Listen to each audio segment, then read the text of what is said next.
Hello and welcome to Expat Episodes, number 20. I'm your host, Martin. My name's Ian Transu, and I'll be your host for this next episode with today's guest, Sampras Femi Robert. So I just ticked Corvina. When I landed, it was full of surprise. They also speak something called Ponashimo. Myself personally, AI makes me more human. It helps me save time. It helps me multitask. Sarcasm is something that comes along with me. Connect me with people. Just keep in mind, it's just a matter of beer. This is quite a Czech saying, I think. This is Expat Episodes, when news stories begin. I'm Ian, your host, and I'll be guiding you through the stories of expats in the Czech Republic. Sampras Femi Robert, Yes. from India. Kanyakumari, correct? Yes, Sweet. Kanyakumari. Okay, Kanyakumari. See, I knew I would get this one wrong eventually. So, first off, let's get into this. Where are you living now in the region? Are you here in Ostrava? Are you around? What part are you here? I'm living in Karviná for the last 3.5 years in the Czech Republic. Okay, so you came to Karviná from India. Why? Why Karviná? Okay, so this is pretty long story. So I decided to do my master degree in Europe. So I was looking for some universities, and the bureaucracy of getting from India to Europe is really hard. So I sought the help of an agency in India. So they helped me come here, and I was given 3 options, 3 countries to choose from. So it was Hungary, the Czech Republic, and Latvia. Okay. So I was thinking about it, making some market research, and I found out that Czech is the best fit for me. So then just a comparison between what would have been the downsides of, say, Hungary or Latvia compared to Czech? Both of them are not in the center of Europe. If you wanted center of Europe, you got the perfect spot. Yeah. And also I wanted something which is economically easier for me to move to. So of course I chose the Czech Republic. Okay. And in Czech Republic I was given 3 options: Brno, Liberec, and Karviná. Right. But I didn't have enough time now to do my market research, so I just ticked Karviná. So it was literally on a list and choose. Okay. And had you done any research of like Czech Republic or the culture or Karviná before you came to the area, or was it completely a surprise and just new information for you? I was looking at some videos of Czech Republic, but not potentially exploring culture or any other aspects of it. I was just saying, okay, this is how it looks like. So I'm familiar with how it looks like, than getting into culture or the gestures here. So when I landed, it was full of surprise, and I wanted that actually. And you came here to study. So what are you studying, or did you study, and what is your position now that you are doing? Okay, that's a pretty complex question now. Let's start with the study. So I came here to do my master degree. I completed my master degree last year in business economics and management. And now I'm working at the intersection of education, technology, and people, which means my primary work now is I'm a PhD researcher, so I also teach in the university. And I work as a project manager in an NGO in Český Těšín, which is 20 minutes away from Karviná. Other than that, I do my freelancing. I do graphic design, web developing, providing workshops on virtual reality, silent disco, artificial intelligence, and all advanced technologies. I try to keep up with it. So with your studies in the PhD, what is your plan after you finish the PhD studies? What is your idea to go to, or are you wanting to stay in the university, become a professional student the rest of your life, or where do you want to go? That would be a good option, but I don't have a specific goal or a company or a job that I want to be in 5 years or so. I would love to be in the same verge I am now, which means I have sources of income from multiple places. So if I didn't like something, I can just drop it down. But other than that, I would love to research in remote work management, because my topic now is remote work management, which is slowly growing in Central Europe. What is remote work management? So, you know, people working remote, people are in distributed teams. And now the real headache is for the managers to manage them, to control them. But there are certain laws in Czech Republic or the whole Europe, the European Union, GDPR and so on how you monitor people and so on. So I want to find an optimal or ideal point for both employer and employees so that they can work happily and perceive the productivity required. Okay, and you are also a project manager with whom? I was working as a project manager. I am working as a project manager in Petr Klíč Help, which is an NGO in Český Těšín. And what do they do, Petr Klíč? So they basically work with youth empowerment. They do workshops and events for schools, universities, and for youth parliament and so on. And they also have these Erasmus Plus projects, which I am handling because those are international projects. Because local projects, they need a Czech-speaking person. Unfortunately, I don't happen to be that yet. So I'm handling more on international projects. Well, since you bring that situation up, how long have you been here in the country again? 3.5 years. 3.5 years. So how's your Czech going, especially up on the border regions? And this kind of mix of, I myself live on the border, so I know it's sometimes there's a little Polish, a little Slovak, Yes. and a mix. So how is it working for you, and how are you learning? I can handle the basics. I can survive in a supermarket, in a bus, I can travel and so on. But it was hard for me in the beginning because they just not speak Czech, they also speak something called po našemu and Polish. So there is a big Polish minority in Karviná. So it was, I was thinking everything was Czech. But later I recognized, okay, this is not the same, this is different language groups and so on. So you get by, which is good enough. Going back to some of the stuff you do as well, I saw you were also doing a lot of things with like, or you want to do things with like AI. Now, as a voiceover artist, I have a love-hate relationship with AI, but what is your angle with it? What do you want to do with AI? AI is a tool that helps me save time. Or I could say myself personally, AI makes me more human. Because me as a person wearing multiple hats at the same time, it helps me save time, it helps me multitask and do everything at the same time with time constraint. Okay. So people nowadays, same like you, they see AI as an enemy just because they see AI as a person.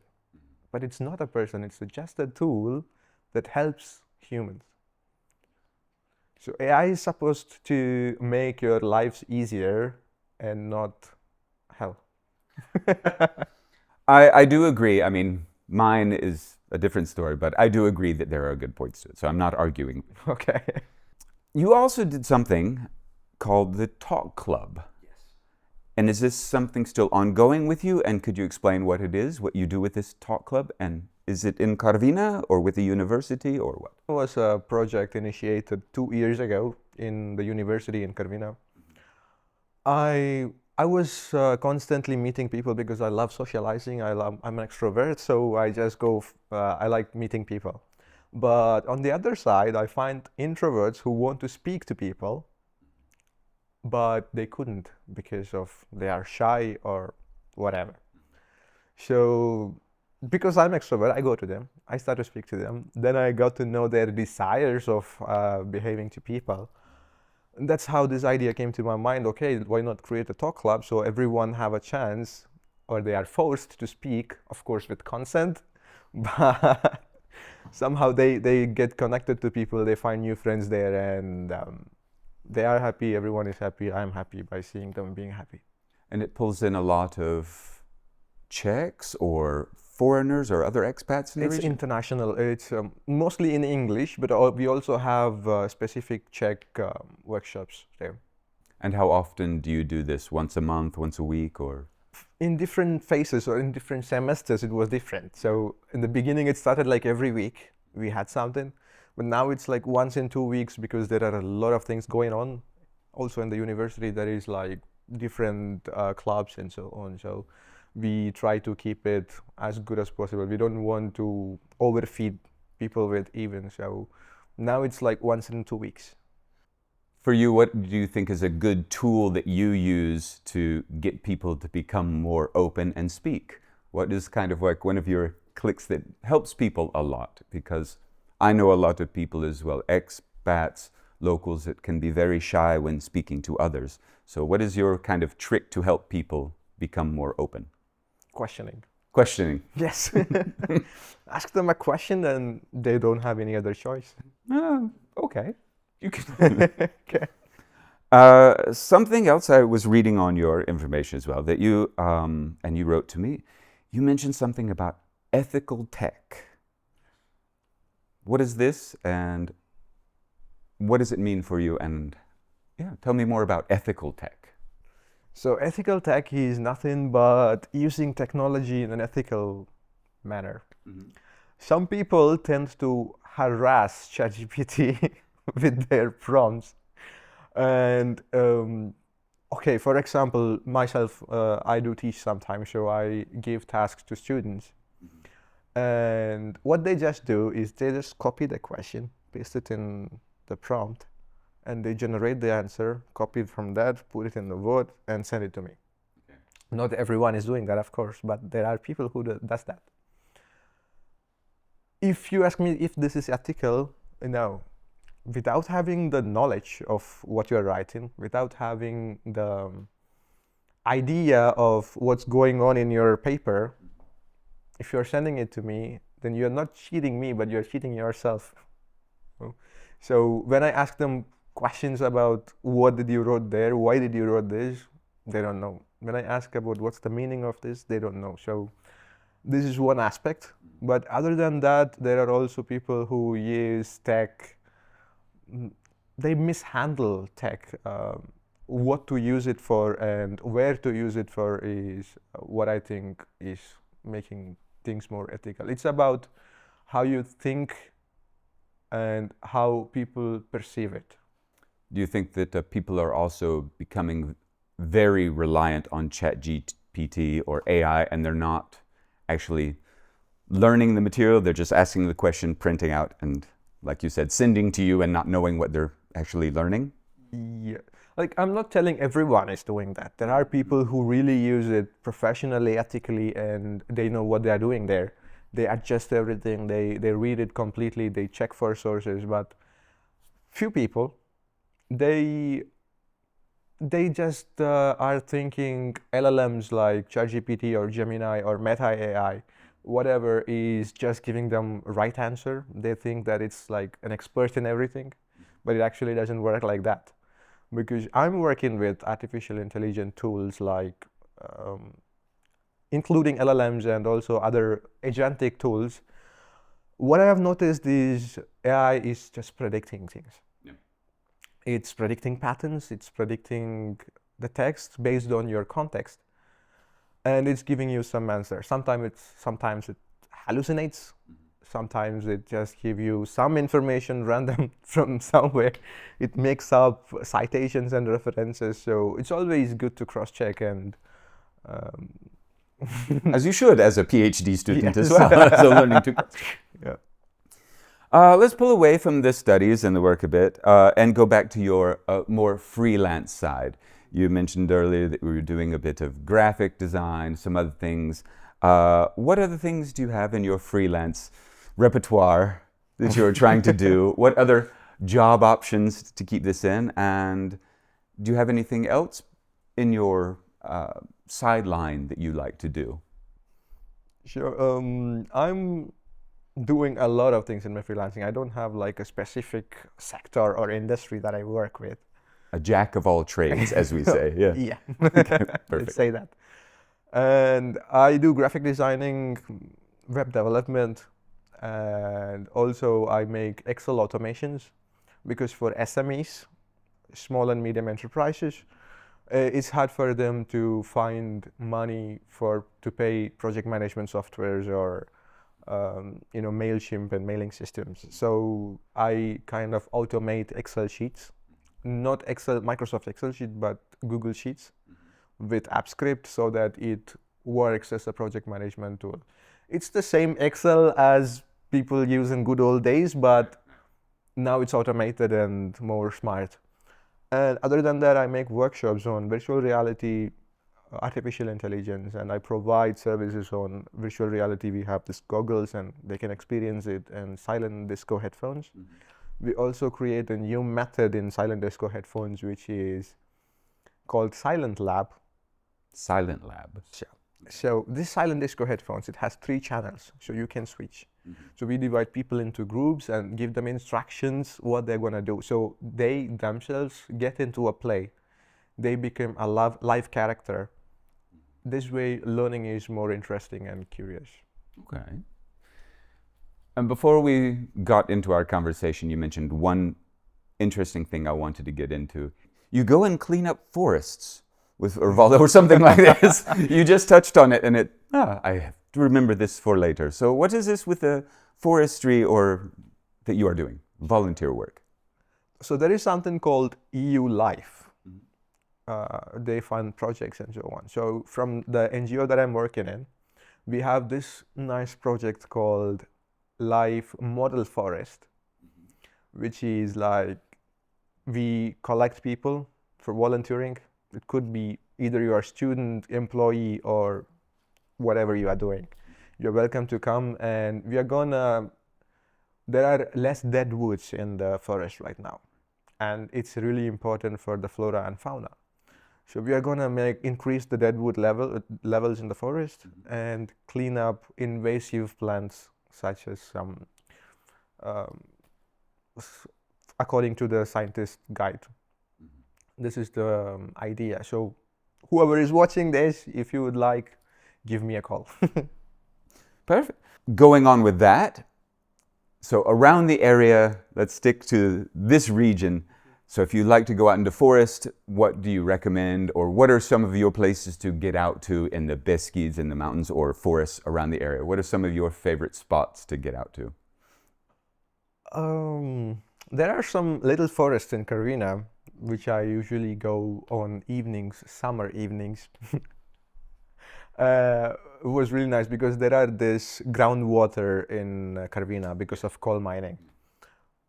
There are really beautiful places and secret places which no one knows.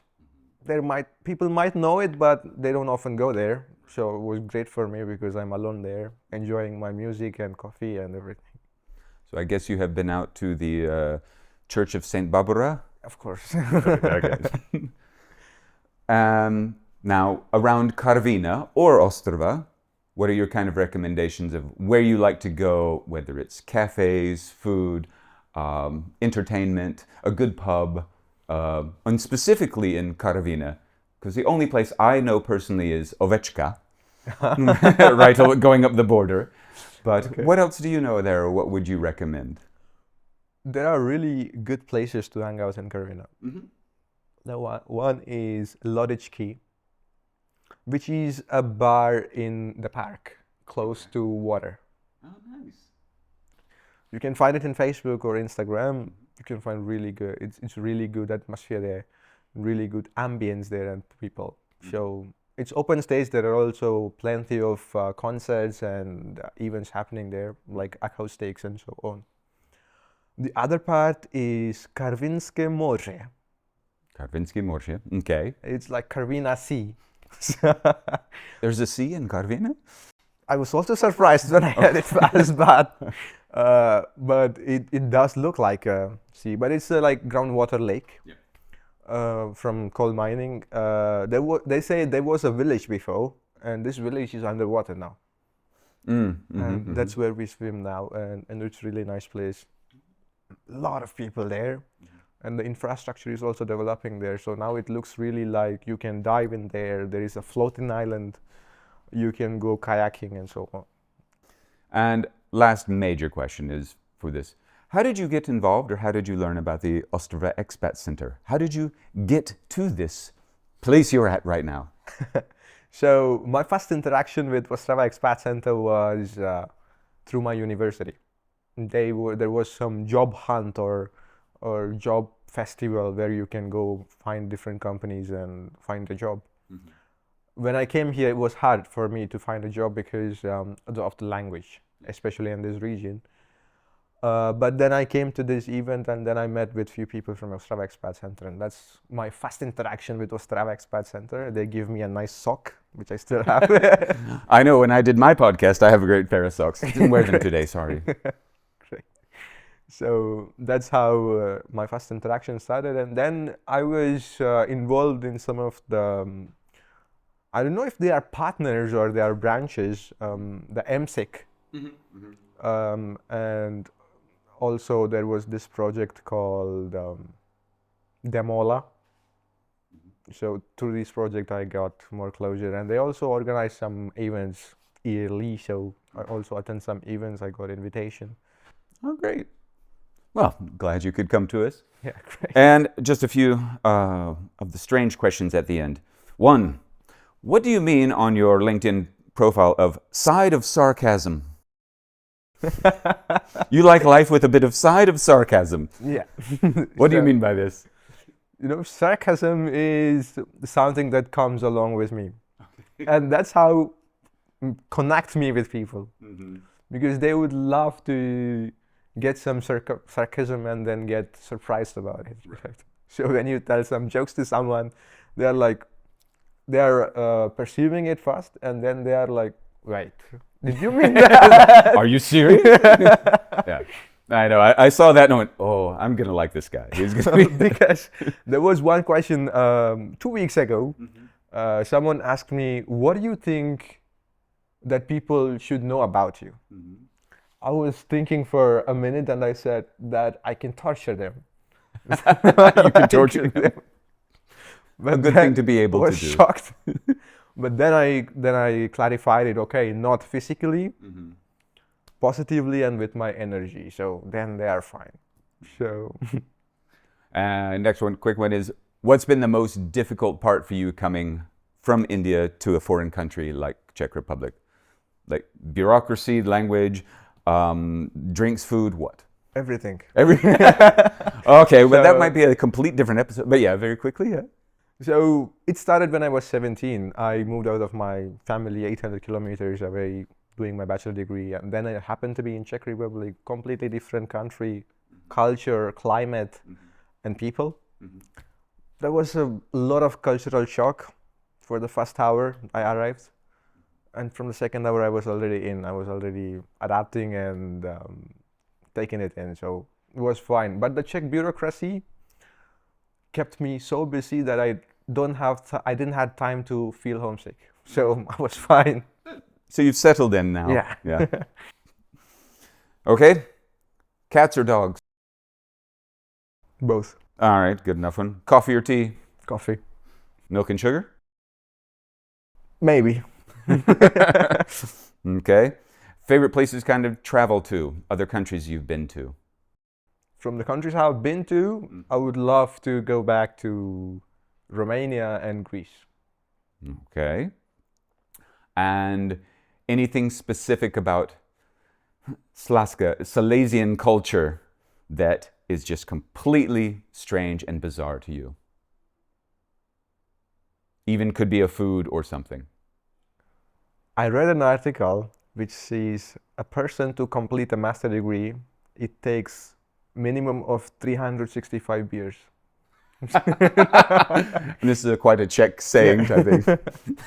That makes so much sense for me. All right, thank you so much for joining us. If there's anything else you would like to tell everyone more about you've said about your forestry thing or anything, just go ahead. Well, if you're planning to come to Czech Republic, or if you're already in Czech Republic, just keep in mind it's just a matter of beer. Thank you. Thank you so much. It was really good to have you. Thank you so much for having me. See you around soon. Hopefully. And until next time. Yeah. This podcast is proudly brought to you by Ostrava Expat Center.